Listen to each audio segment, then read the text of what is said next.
Hi everyone, I have a treat for you today. We are going to be performing a non-invasive facelift with huge big-time fashion blogger Heidi Nazarian, and she gives style advice for women who work. And I wanted to see if we could collaborate in any way. I really respect her work. I'm going to be 35 soon, and I wanted to do something that would sort of boost my maintenance procedure for my face. We decided to blog her whole experience on Periscope. I sat down with her to talk about what we can do to address the minimal signs of aging that have been going on in my face. I love that she told me what I needed and, most importantly, what I don't need. So Heidi came in. We had her fill out some forms, question her about her health, as well as the consent for the procedures that we're going to perform today. And we brought her back to the procedure room and got started with her treatments.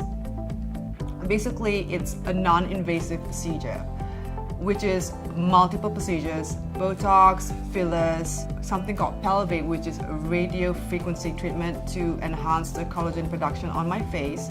And we also did dermal pen. Next, we set up her Periscope live feed so that our viewers can answer us questions live. Once that was set up, we started performing the Pelvic treatment on her. There is some conducting gel that is placed, and there is a grounding pad that is placed on her back. And the treatment feels like almost a hot stone massage.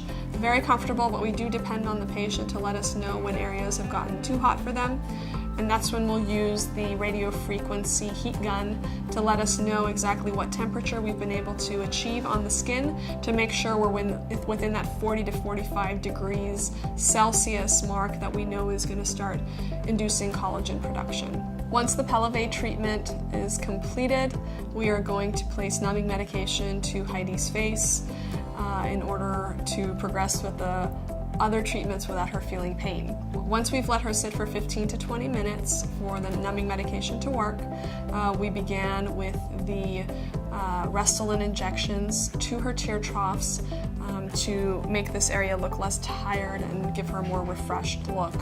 Once that was completed, we moved on to the Juvederm injections to her cheeks and temple area to give her that lift and more chiseled look to her face. Next, we moved on to Dysport injections to Heidi's masseters. Although she feels like she's not a grinder or a clencher, she had very prominent masseters that we wanted to atrophy a little bit to give her a more narrow jawline. Then we moved on to Botox injections to her glabella, her forehead area very slightly, and then just under the lateral brow, which will give her a little pop of the lateral eyebrow up and open up her eyes non-surgically. The final treatment that we performed on Heidi was dermapen, microneedling, or collagen induction therapy as it's called, and we did that to her forehead and to her cheeks where she had some acne scarring to help fill in those scars. This is a treatment that's going to need to be repeated 3 to 4 times to get the maximal benefit, but she will see pretty good results even after the first treatment. A peptide mask is placed after the treatment is performed to really lock in those growth factors and the hydration. So we had the treatment just now. It was Periscope live, so there were a bunch of people watching me. It was a couple of hours. There was minimal pain and minimal bruising. In conclusion, if you're looking for a non-surgical facelift, I think it's really important to go to a board-certified plastic surgeon who can tell you if you are a good candidate for a non-surgical facelift. I've seen many women go to non-plastic surgeons for fillers and Botox and the other treatments that we performed today when really they needed a facelift.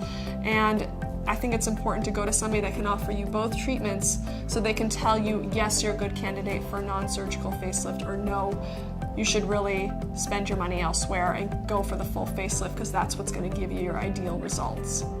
So today with Heidi, the non-surgical facelift was a great option for her, and I think she's really going to enjoy her outcomes.